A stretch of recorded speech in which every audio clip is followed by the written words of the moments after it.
وعلیکم السلام ورحمۃ اللہ وبرکاتہ۔ اللہ رب العالمین خیر و عافیت میں رکھے۔ سوال واقعتاً بڑا ہی اہم ہے کہ رمضان میں بہت سے لوگ افطار کی دعوت کا نام دیتے ہیں اور افطاری کے بعد مغرب کی نماز کے بعد کھانا کھلاتے ہیں۔ تو اصل کیا ہے؟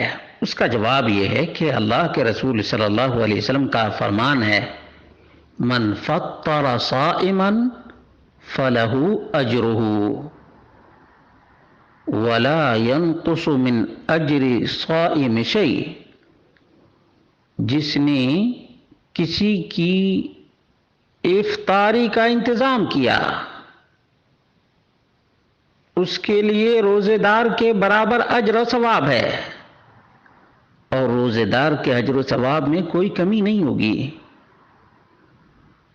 یہ فرمان مصطفیٰ اس بات کا متقاضی ہے کہ کھانے کی یا افطاری کی دعوت روزہ توڑتے وقت، روزہ کھولتے وقت کے لیے ہے۔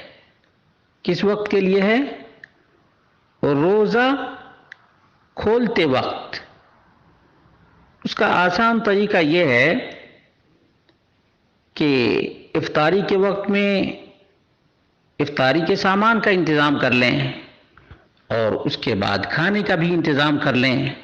اگر واقعتاً روزے دار کے اجر کے برابر اجر حاصل کرنا ہو تو ایسا ہی کرنا چاہیے، کیونکہ اللہ کے رسول صلی اللہ علیہ وسلم کا یہ فرمان بالکل واضح ہے، من فطر صائما۔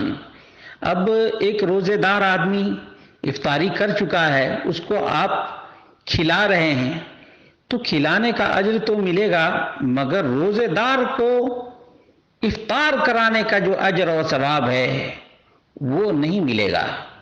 اس کے لیے چاہیے کہ افطاری کے ساتھ ساتھ کھانے کا انتظام کریں تاکہ روزے دار آسودہ بھی ہو جائے اور کھلانے والے کو روزے دار کا اجر و ثواب بھی مل جائے، اور روزے دار کے اجر و ثواب میں کوئی کمی بھی واقع نہ ہو۔